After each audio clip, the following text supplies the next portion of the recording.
দেখছেন সবার খবর, সবার নজর, বার্তা এক নজর।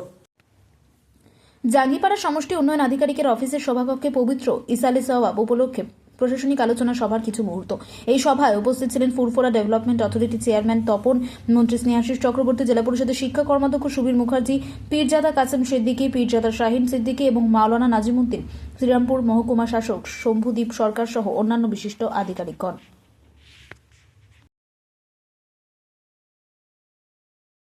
সেকেন্ড দফায় হলো আমাদের জাঙ্গিপাড়া বিদ্যালয় সহ আমাদের নেতা সুবীর মুখার্জি, যারা সবাই ছিলেন, সব ডিপার্টমেন্টাল অফিসাররা ছিলেন, টিচাররা ছিলেন।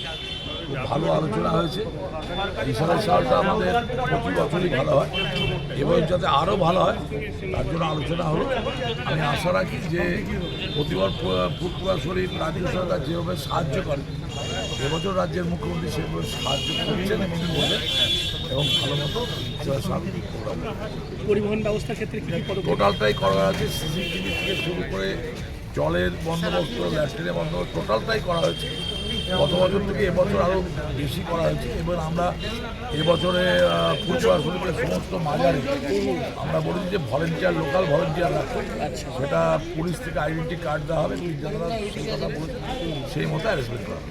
আলোর পর্যাপ্ত ব্যবস্থা টোটাল আলো, জল এবং মানে জলেরটা তো আমরা পাউচ করছি, সে কয়েক লক্ষ পাউচ এখানে করা দেওয়া হবে।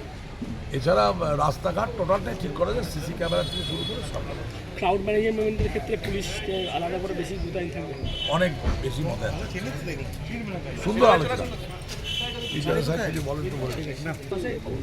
হ্যাঁ, অ্যাকচুয়ালি মানে পরিবহনের সমস্ত ব্যবস্থাটাই করা হয়েছে, কারণ প্রারম্ভিক মিটিংয়ে মাননীয় পরিবহন মন্ত্রী এবং এই বিধানসভা কেন্দ্রের বিধায়ক স্নেহাশিস চক্রবর্তী ছিলেন। তিনি সবটাই দেখছেন যে বিভিন্ন জায়গা থেকে আরও কিছু বাস দেওয়ার জন্য এবং বাড়িপাড়া থেকে ট্রেনে নেমে যারা আসে তাদের জন্য ছোটো ভেহিকেলসের ব্যবস্থা করার নিয়ে কথাবার্তা হয়েছে।